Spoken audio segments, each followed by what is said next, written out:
Are the Gaulish Celtic gods the same beings as the Tuatha Dé Danann? Well, Dagdi Agus Falcha. Hi, hello, and welcome. Jon O'Sullivan, Irish Pagan School. And this is the Kester question that was sent in to us a little while ago. And I thought it was worth exploring because I guess neat answer, not hard to say. No, the Gaulish gods are not the same beings as the Tuatha Dé Danann, but you could be forgiven for having a misconstrued understanding or a confusion around this concept of Celtic deities or Celtic gods. Um, and so the problem with Celtic gods really is that Celtic as a term is an academic term for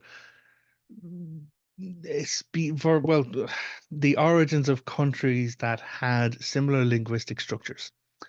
That's it. There is no Celtic race, there is no Celtic genetics, there is no Celtic DNA. Like Celtic as an expression is from an academic, as I said, it's literally the definition of it was when academics were looking at the information, the knowledge, the history, the lore, the stories, the manuscripts of the various Western European countries and the origins of those, they found that there were similar linguistic structures, and then they defined them as the Celtic languages, and that was the Celtic people or the peoples who spoke this similar branching language. And it's not the same language, but it has similar roots and origins. So, not to get full academic nerd on things, like we have to go back linguistically speaking to some of the very earliest kind of information that we have on it. And that's where we get into this concept of the two forms of Celtic language. There's P Celtic and Q Celtic based on their branching dissemination of how that language evolved. But both of them come from an Indo-European root.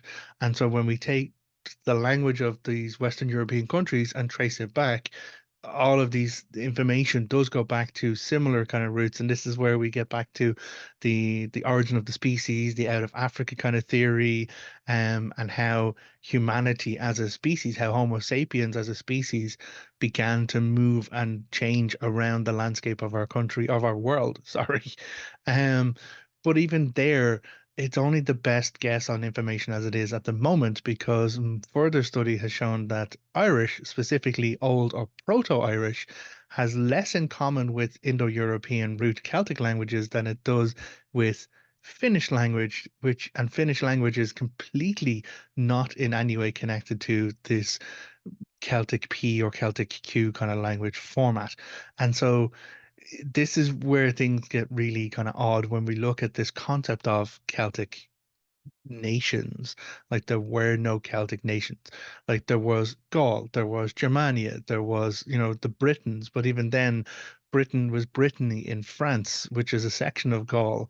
And then, within the island that is now known as the UK, there was the Saxons, the Normans in the north, there was the Scots, there was the Picts, there was all of these different tribal peoples, and each of them had their own cultural expression and linguistic expression in many ways. And it's only as we have come more towards our modern history that we've had, to be honest, conquest, colonization, and domineering control of other cultures and other tribal lands, which forces the shift or forces the change in communication. If we want to take it into Irish history specifically, even within my father's lifetime, he would be beaten for using Irish in school. He was in school with the Christian brothers because it was, again, we're not exactly a secular country here, in the post UK domination. And the only body that had enough power, influence, and money in order to provide education was the Catholic Church. And they were happy to do that, because it allowed them to force their own narratives on everything in our country. Different rant, different time. Back on the Celtic gods conversation. So the Gaulish gods and the Germanian gods and all of the Spanish gods are not the same as the Irish gods. And this is where we need to get into understanding how people's expression of deity alters and shifts based on the culture, based on the language, based on the landscape in which they grow. And it's understandable that there will be confusion. let's be fair. As far back as Julius fucking Caesar, in his conquest out of the Roman Empire, conquering the Western European countries, he documented the variety of different deities and that were expressed in Gaul and in these other kind of countries that he came to. But even there, he went out of his way to try and rationalize the pantheons, the deities against what he understood as the primary gods of his world. And so that's where we get this concept of Dispater, Dispater, which is this sky father or father figure, father deity. And he would then equate other cultures' religious figures and deities back to his own pantheon. And so that's where we end up with confusion, like Lu of the Irish gods being referred to as a sun-faced god, and then he's obviously connected with the sun, which means he's actually Apollo, and it's people's misunderstanding of deity. Whereas for us here at the Irish Pagan School, we don't say that all deities are the one deity. It's a monotheistic approach to those kind of things, or it's it's a dumbing down of cultural expression and spiritual expression to try and unify it all back into this one concept and one expression of divinity or humanity, for example. Like we need to acknowledge that there is vast cultural differences with all of our people and all of the people all around the world, as much as for the most part we have 10 fingers, 10 toes. You know, two eyes, mouth, nose, ears. We are all genus Homo sapien, we are all of the species, but we speak different languages. We come from different cultures. We have different kind of skin tones, different ethnicities. All of these things need to be honored for and respected for their differences, even though we are all of us human. And this is where we get into this bother with the deities as well. The problem with referring to Celtic gods is that it's going back to this idea that all gods should be rationalized against a singular pantheon, or, just because there is a Welsh god by the name of Lugh, and he seems to be a many-skilled individual, is that then just Lu by another name? Or is there something different in the expression of deity that is actually happening here? We see it with the Dagda as well. One of the Dagda's names is the Allahar, which is the great or ample father. But people misconstrue that with the Allfather, which is a Norse name for Odin. They're not the same deity. They're not expressions of the same deity, but they are, archetypally speaking, similar. And that's where this understanding and confusion actually has its root. People look at this archetype of father, archetype of mother, archetype of warrior, archetype of any expression that we understand it, like, femininity or mother, any of these kind of things, and they seem to try and want that archetype to fit a particular form. And it is part of the culture expression, our own kind of subconscious language. We look for patterns, we look for things to seem the same or appear the same. So it's understandable, it's human nature to many cases. And, the expression of death in any kind of culture, we want to understand it. We need some way of rationalizing or approaching that. And that's where these concepts come from. And then when we apply those to deity and pantheons of deity, we like things that fit within structures, but not everything does. And that's where we end up with a lot of this confusion. Now, I know I'm probably seems like I'm rambling around it, but this is a problem.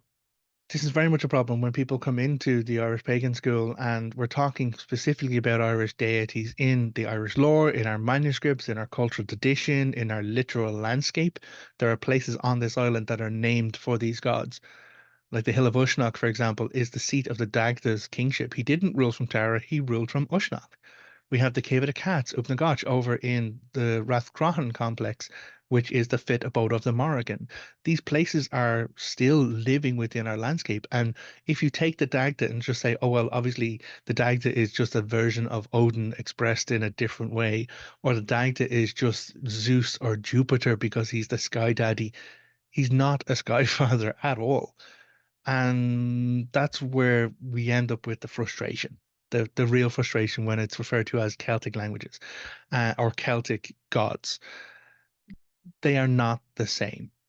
They may have similar traits, they may have similar kind of stories, there may be similar aspects to how people worship, interact, or engage with them, but they are not the same. Because if you try and make them all the same, you're ignoring facets of cultural expression that are unique to a particular people and unique to a particular landscape. And that is homogenizing everything and eradicating certain expressions of ethnicity, which really shouldn't be. And that's really the problem with referring to Celtic gods.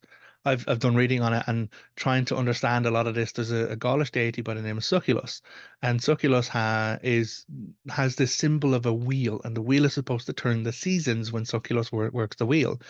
But the Dagda in the Irish mythology moves the seasons when he plays his harp, when he plays music for it. And so academics have tried to say, well, obviously this is the similar kind of thing, and this is the similar kind of responsibility or process as expressed in various cultures. So they probably come from the same root and ethnicity. Difference is, Succulus is a hammer. And then they're like, okay, well, what other gods have a hammer? Well, Thor has a hammer, and Succulus is connected with weather. The Dagda has weather powers as well. So maybe Thor, Succulus, and the Dagda are all actually the same god. It's all a problem because you're ignoring the Gaulish expression of culture in their own way. You're trying to force in the narrative of Hammer, and even Thor and his hammer is an entirely separate narrative to all of the information. I've read the Norse kind of stuff, and I need to be very clear to stay in my own lane. But the Dagd is not connected with the hammers. He's not god of hammers. If you want to look for a god, there's a smithing god in Ireland known as Grivnu. But Grivnu is not the same as Succulus, is not the same as Thor. Thor's not a blacksmithing god. So the problem with this Celtic gods, and are they the same as this or are they the same as that? I think I've already said it, and to try and rationalize it down to a definitive, so I'm not rambling all over it all over again. The problem with trying to force everything to conform to a singular box or a singular expression is you're ignoring the variety and richness of unique cultural expression for where those deities are found. There are battle goddesses in a lot of cultures. There are death gods and goddesses in a lot of cultures. But I wouldn't turn around and say that that's the Morrigan in those other cultures, because the Morrigan is uniquely, specifically Irish. And that's really what we need to be aware of, because the globalization of our world is huge, and it is great in many ways because we are able to access more information. Our world is smaller to us because we can have the freedom to explore and the freedom to travel for the most part for some people on our planet. It's not everyone has the same freedoms, let's be honest. Everything is still very much broken, and some people are having their freedoms eradicated at the moment, but I won't sideline off onto that.